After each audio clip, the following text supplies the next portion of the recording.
Now at 5:30 on WKYT this morning, a debate over a controversial garbage transfer station resumes today.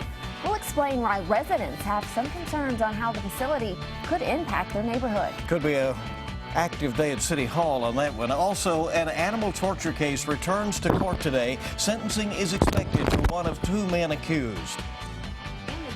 Frontrunner is hoping to sway Kentucky voters with the help of her daughter. More on Chelsea Clinton's visit to Lexington today, coming up on WKYT this morning.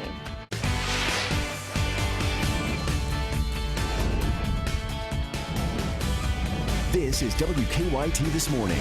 Good morning. It's your Friday, and we're so glad you're with us on WKYT as we get this day underway. I'm Bill Bryant. And I'm Michelle Chamberlain, and your Friday's looking great. The emoji weathercast, the big smiley face, right? I went over and stood by Micah's emojis. I'll tweet that here in a second. You know, he wouldn't let me be one of his emojis today, but we're all smiling, right? I would love to see a Bill Bryant emoji. We need to get one of those. What a good idea. Yeah. Maybe have all three of our faces on there, smiling and then frowning and then whatnot. That's a good idea. I like it.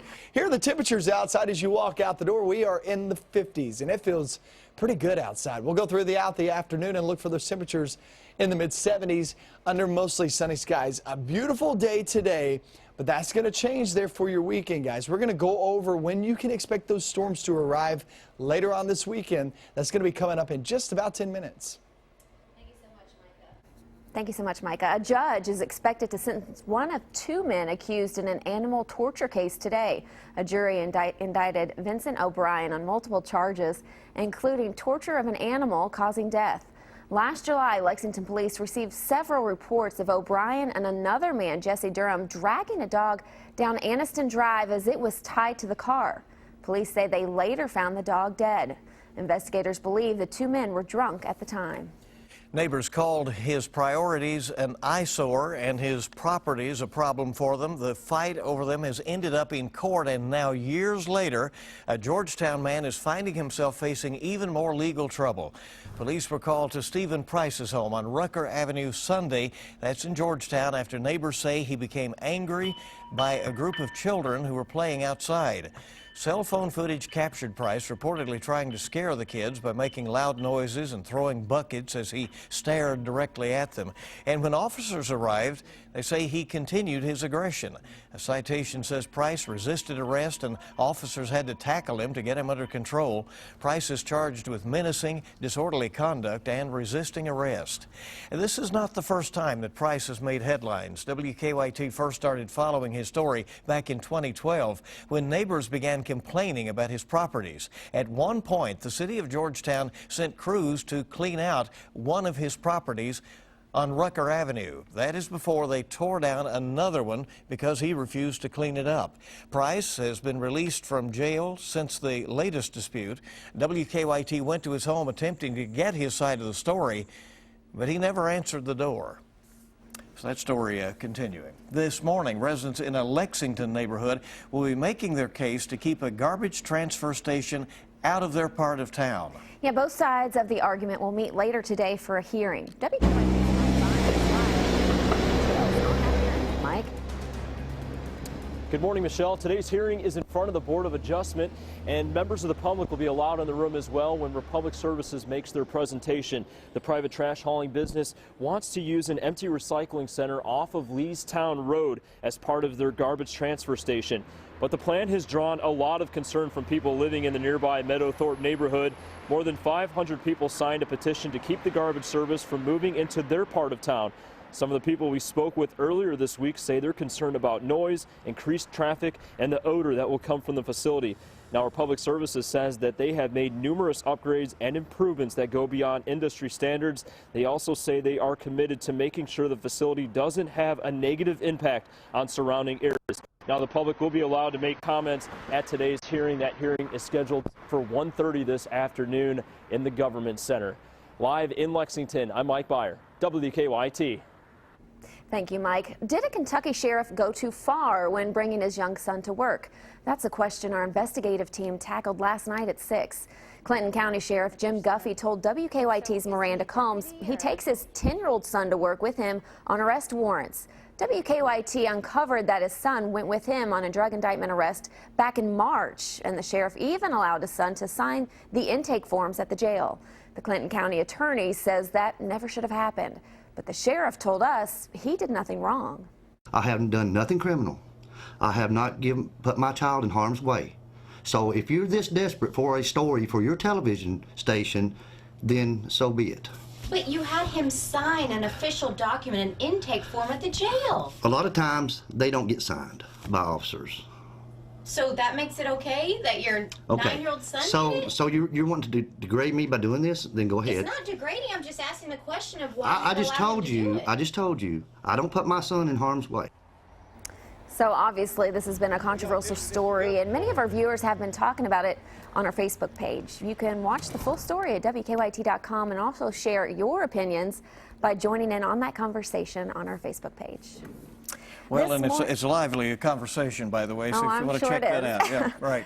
This morning, at least 20 people are under arrest after protesters took to the streets of Costa Mesa, California, where Republican frontrunner Donald Trump held a rally. GOP candidates have turned their attention to California, where 172 delegates are up for grabs. Brooke Silverbraga has the latest on the Republican campaign for president.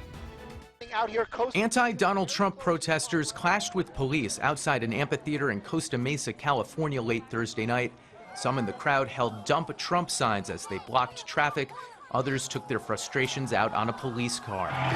The protests come as Trump turns his attention to delegate-rich California in a bid to secure a general election matchup with Hillary Clinton. She shouldn't be allowed to run because what's happened with that whole email scandal is an absolute disgrace. Rival Ted Cruz remains focused on Indiana. Yesterday, he denied entering into an alliance with John Kasich to win the state. I recognize that the media is all eager to talk about an alliance. There is no alliance. Despite agreeing not to campaign in Indiana, Kasich got a boost from the state's largest daily newspaper. The Indianapolis Star called a potential Trump presidency a danger to the U.S. and the world, saying Kasich is the best choice for GOP primary voters. Brooke Silverbraga for CBS News, New York. Donald Trump and John Kasich will address California's GOP convention today. Yesterday, authorities say white powder was found in the mailroom at the Trump Tower in Midtown Manhattan. Police determined the substance was harmless. And Hillary Clinton will be opening up a campaign headquarters here in Lexington today, and her daughter, Chelsea, will be in town to get things kicked off. Clinton's campaign office opens up this morning in the Eastland Shopping Center on Winchester Road. In addition to helping open up the office, Chelsea Clinton is also expected to talk with voters about why she believes her mom is the best choice to lead the nation. She'll be attending a fundraiser as well at the home of former Lieutenant Governor Crit Llewellyn in Frankfort. Kentucky's May 17th primary could potentially be the results that put Hillary Clinton over the top for the Democratic presidential nomination. Investigators now say they're considering an overdose as a possible cause of Prince's death. Law enforcement officials say investigators are also looking into whether a doctor prescribed the singer drugs in the weeks before his death. And they want to know if a doctor was on Prince's plane when it made an emergency landing in Illinois less than a week before his death. The Drug Enforcement Administration is getting involved in the investigation. Here locally, state police are again asking for help in identifying a woman whose body was found last June. Police say the remains were found in a wooded area about a half-mile from Interstate 65 in Hart County. They think she was between 24 and 47 years old. They don't have many clues as to who she was or how she died. She was skeletonized and partially mummified several months. She had been out in the elements. Police have released a picture of clay facial reconstruction showing what the woman may have looked like. They say the woman was wearing a necklace with the letter S and also pink earrings, and she also had on Wilson brand sneakers, size 9. A businessman has withdrawn the reward he had offered for an arrest in the murders of 8 family members in Ohio. Jeff Ruby put up a $25,000 reward after the murders in Piketon, Ohio last week. But on Twitter yesterday, Ruby said he's no longer offering the reward because of, quote, recent complex criminal developments. Police said marijuana growing operations were found in 3 of the homes where the family members were killed. They have not made any arrests for the murders. Kentucky Kingdom kicks off its new season this weekend, and this year the Louisville Amusement Park has a new roller coaster. It's called Storm Chaser, and it's the first roller coaster in North America to make a complete turn on a 100-foot drop. Park owners say they've spent $53 million in redeveloping Kentucky Kingdom since reopening the park 2 years ago. Ah, Daredevils. The Rolex Kentucky 3-day event is now underway at the Kentucky Horse Park. Last night, event organizers hosted a charity fundraiser at the Livery on East Main Street. Commemorative Maker's Mark bottles featuring the 3-day event were auctioned off. We've started naming an official charity to the event. This year we chose Thoroughbred Aftercare Alliance. Their focus is making sure that we take care of the equine after their careers are over. The Rolex Kentucky 3-day event continues through Sunday at the Horse Park.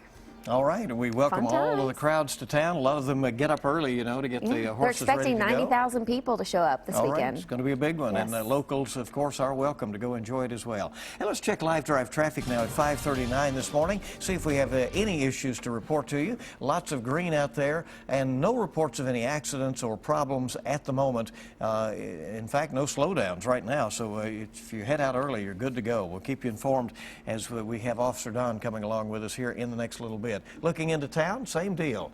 Nice, clear streets downtown.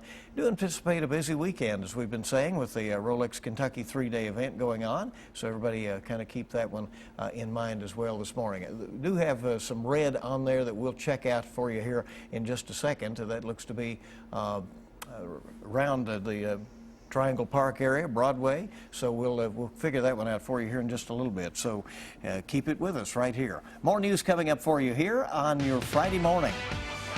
Yeah, we'll have more news for you. An experimental program is giving new hope to criminals serving time at a Nevada prison. More on the furry inmates just ahead. Temperatures feel great today. We'll be in the 70s later on this afternoon. It looks good too. This is your dry day. Because this weekend it gets very soggy and maybe even a few more chances at severe weather. I'll have that coming up next. Now, your hour-by-hour forecast with meteorologist Micah Harris. We're in the 50s and 60s this morning. Pretty good feel and a good look. We're finally with no rain, and this is your one break in the forecast. You better take advantage of it while you can if you're one of those walkers or runners early in the morning. It's great weather for it. I mean, 60 degrees in Jackson and Breathitt County. We're at 53 in the London-Corbin area. I will tell you this, there are some spots with some heavy fog, some very dense fog. You got to keep that in mind, but other than that, it's not widespread. It's just some patchy fog here and there. 52 degrees now in the capital city of Frankfort. Last time we had just a dry day in store, just a fully dry day in store, you have to date back to Monday. I mean, it's been a very active pattern the past few days, and we've added up. We've been anywhere from 2 to even 5 inches of rain. Some spots with one storm after another picked up close to 5 inches of rain. Here in Lexington, it was right around 2 inches that we have picked up the past few days. In a 3-day tracker, great weather today. They made a song, Sunny and 75, and there's a reason for it because it's awesome weather. You just got to love that. Then it heads towards Saturday and Sunday, not so much. Storms will return to the forecast. The timing on this looks like it's going to put us during the morning hours, especially for the western half there on Saturday.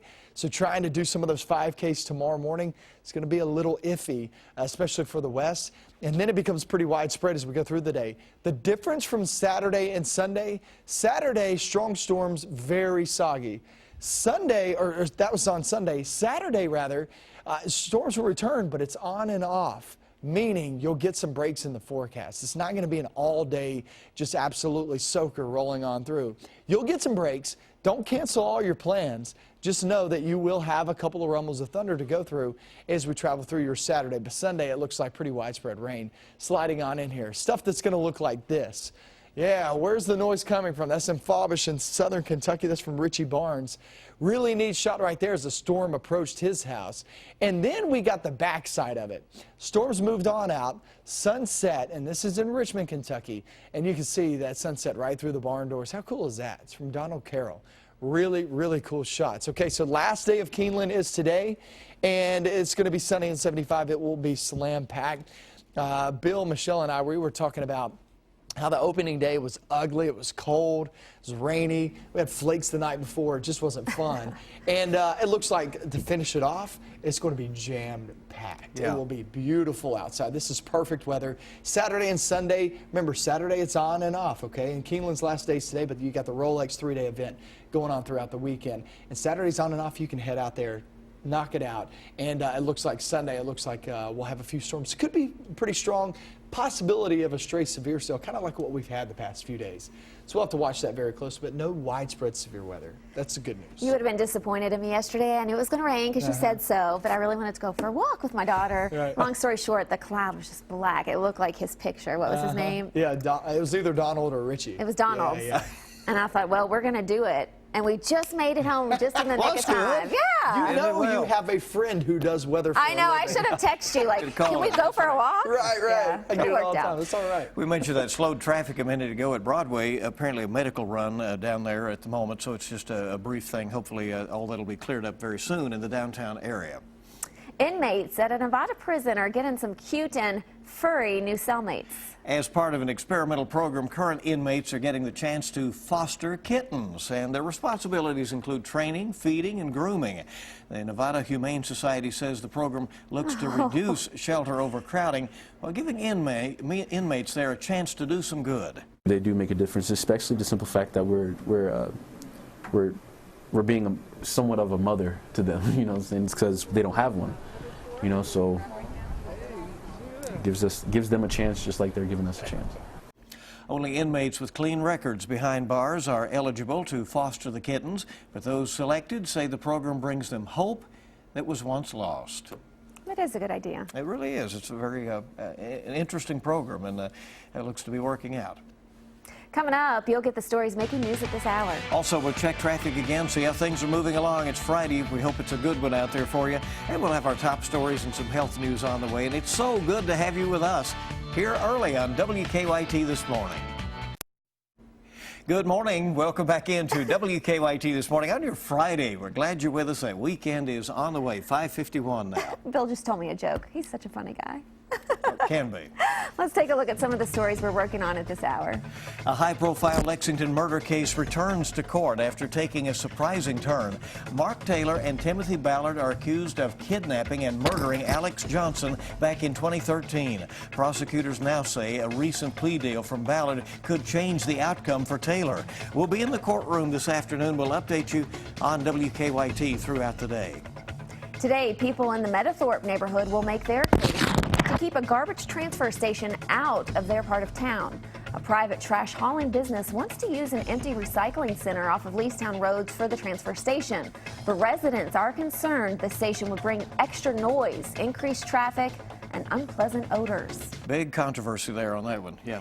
Nominating contest days before Indiana's critical primary. Donald Trump and John Kasich will address California's GOP convention today, while Ted Cruz speaks tomorrow. Democratic candidates Hillary Clinton and Bernie Sanders both campaign in the Hoosier State today, which holds its contest coming up next Tuesday. 3 people connected to the San Bernardino terrorist are facing serious charges stemming from allegations of marriage fraud. The brother of shooter Saeed Farouk, his wife, and her sister were all arrested Thursday for allegedly taking part in a scheme to allow the sister to stay in the U.S. The sister entered in with a marriage with Enrique Marquez, who stands accused of providing material support to the terrorist. Investigators are still trying to determine what led to the death of music icon Prince. According to the Associated Press this morning, authorities are now looking into the possibility of a drug overdose. The 57-year-old legend was found unresponsive in an elevator at his suburban Minneapolis estate last week.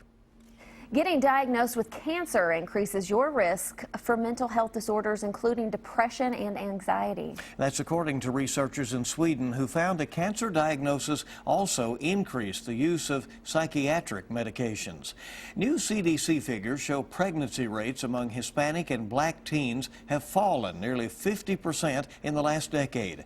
Overall, the national teen birth rate has fallen more than 40% to an all-time low. And caregivers whose eyes wander when playing with their little ones may raise children with shorter attention spans. Photo researchers at Indiana University mounted cameras to track how the movement of caregivers' eyes affected the infant's attention. They found children of caregivers who appeared distracted, including by smartphones and other technology, had shorter attention spans than other children.